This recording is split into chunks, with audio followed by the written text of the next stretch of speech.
All right, let's look at some of the problem solving in this regard.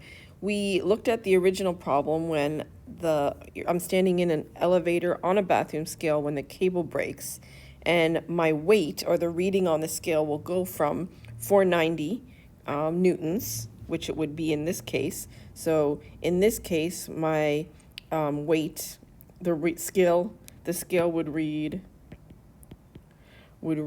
490 newtons. Oops, 490. Ugh. Reads 490 newtons. And then if the cable breaks, the floor or the scale is no longer there to support my weight. It's accelerating at 9.8 meters per second down. I'm accelerating now suddenly at 9.8 meters per second down. There is no longer a normal force, and therefore the scale reads 0. So that's what a perceived weightlessness is. It's not actual weightlessness, because you can see my force of gravity is still very much present. What's not present is the normal force. So how heavy you feel is all about essentially the normal force. Okay, so going to this question, this is sort of an in-between situation. We've got a situation where now I'm in the elevator, cable's very much intact, and the elevator is accelerating up at 3 meters per second squared. We're going to approach this problem exactly like we approached the ones before. Draw a free body diagram, look at the sum of the forces. Sum of the forces equals ma. So the two forces acting on me in this case is the force of gravity pulling me down and the normal force supporting me. Now, one thing I can definitely say, since F net does not equal 0, I can honestly say that Fn will not equal the force of gravity. We are not going to have a normal force. It's going to be different. So let's take a look at how we can figure this out. So looking at my diagram, I would say F net equals the sum of the forces, which equals ma. Now the sum of the forces, choosing my sign convention. In this case, since it's accelerating up, I like to choose the direction it's accelerating to be the positive direction, so I don't have to deal with negative accelerations, but it's up to you. And then so up is positive, down is negative, so the sum of the forces then becomes Fn minus Fg, and that equals ma. So what are we actually solving for here? The question is asking us to solve what does the scale read in each case. And what they say specifically is what is my apparent mass. And so in order, like from up here, in order to find my apparent mass, first I need to find the normal force. All right, so let's do that. Fn equals ma plus Fg. So that means Fn is equal to ma plus mg, because Fg equals mg. And I know all of that, so let's plug in the numbers. We've got 50 times 3 plus 50 times 9.8. Multiplying all that out, you're going to get 640 newtons. Okay, that's my normal force. So so basically, like I said in class, your bathroom scale doesn't know you're in an elevator. The makers of the bathroom scale didn't say, okay, let's make a setting that's like if someone's accelerating at 3.0 meters per second squared. So basically what this number is telling you is your scale thinks you have a weight of 640.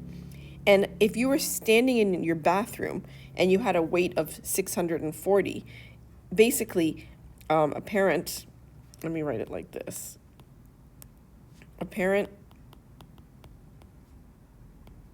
mass is going to equal your apparent weight divided by 9.8, right? Because that basically what I'm saying is if Fg equals mg and they think your Fg, so if they think the scale thinks your Fg is equal to 640, then you can find your mass by dividing this by 9.8, right? So let's do that down here. It's not your Fg. That's what I want to make clear. it is actually your normal force. In your bathroom, when you're in a room that's not accelerating, your normal force is equal to your force of gravity. In the elevator, it's not true, but your bathroom scale doesn't know that. So it thinks you have a FG of 640. So what we're going to say here is this becomes 640 divided by 9.8, and that equals 65.3 kilograms. So my actual mass, in the problem it tells us it's 50 kilograms. My apparent mass is 65.3, so 65 kilograms. So the scale reads as if it's heavier. And I mean, you can just think of it like this. It's like as the elevator has to accelerate up, the ground has to exert a slightly larger force on you than it would if it was just supporting your weight. So not only is it applying this force of 490 to support my weight, but it's applying an additional force to accelerate me upwards. So the answer to this problem is 65 kilograms. That's for part A. For part B, it says moving down at a constant speed. So let's see. For part B, for part B, it's moving at a constant speed. So here's the elevator, here's the bathroom scale, here's me. If the elevator is moving at a constant speed, we would say A equals 0, right? So what does that tell you? I can see clearly now that F net is going to equal the sum of the forces, which is going to equal, I mean, it's still equal to MA, but now that A is equal to 0, that's equal to 0. So the sum of the forces, which, as you know, will be the normal force and the force of gravity, and I can have the same convention if I want, sign convention, up is positive, down is negative. I can say that now I can say Fn minus Fg is equal to 0. So that means Fn is going to equal Fg. So my normal force is going to equal mass, which is 50 times 9.8. But I'm going to end up, so to find the apparent mass, I'm going to end up dividing this, right? Apparent mass is equal to Fn over 9.8. So essentially that's equal to 50. So if you're not accelerating, this is the case when you're not accelerating. And if you're not accelerating, it feels to you exactly the same as if you were at rest in your bathroom. So there's no difference between something moving at a constant speed and something that's not moving, something that's at rest. So your bathroom scale is perfectly content to give you an accurate reading if you're moving at a constant speed. So the scale would read exactly what my mass is. All right, the last one says what does it say? It says accelerating down at 4 meters per second. So in this case, let's look at this one. See, here's the elevator. Let me do it in a different color. Here's the elevator. Here's the bathroom scale. Here's me. Okay, so it's accelerating down at 4 meters per second squared. It's the same forces that are acting on me, right?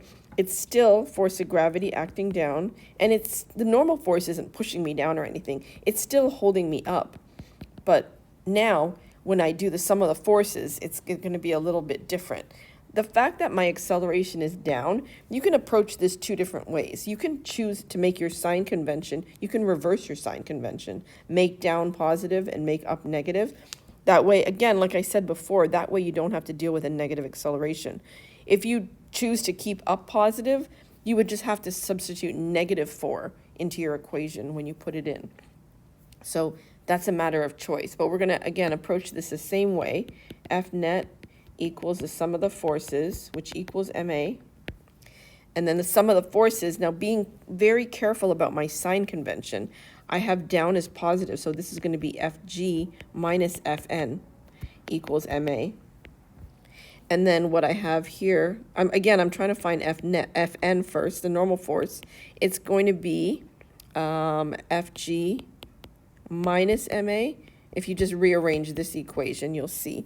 I flipped it, but if you take the Fn over, and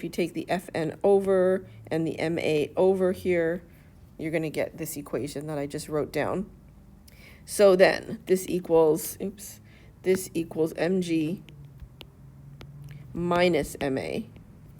So 50 times 9.8 minus 50 times, now I'm going to put in positive 4 because I made my sign convention positive. And then doing all that, I end up with 290 point, I think it's around 290 newtons for my Fn. And since we're finding apparent mass, or scale reading, it's going to equal Fn divided by 9.8, which equals 290 divided by 9.8, which equals around 29.6 kilograms, or around 30 kilograms. So this is my answer here. So now that the elevator is accelerating down, I feel lighter.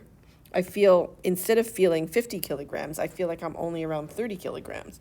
And I mean, those of you that have been in a situation where you're either being pushed upwards or like in a dropping object, whether it's on the Supreme Scream or some other, ride, the whole point here is that because the ground is dropping away from you, it's not exerting as much of a normal force on you as it is when it's just stationary or moving at a constant velocity.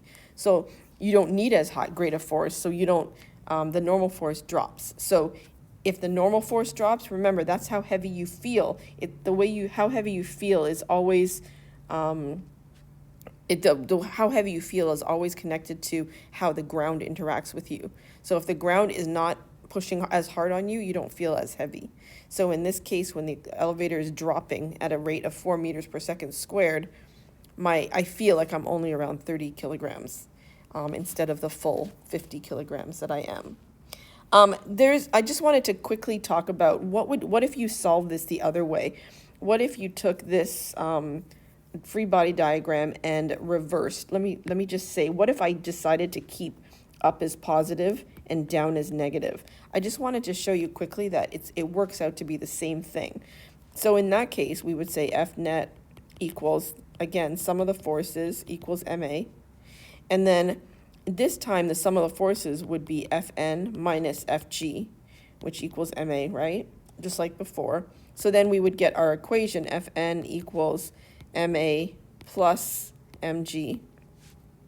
But this time, when I substitute everything, I'm going to say 50, and then I'm going to say negative 4, because you can see that if down is negative, my acceleration is in a negative direction, right? So that's going to be negative 4 plus 50 times 9.8. Now, this is a little confusing. The fact is I do not need my negative sign here because I already did it here. Okay? So don't double negative. You could actually keep this, a third way to solve this problem would be to keep this as a positive.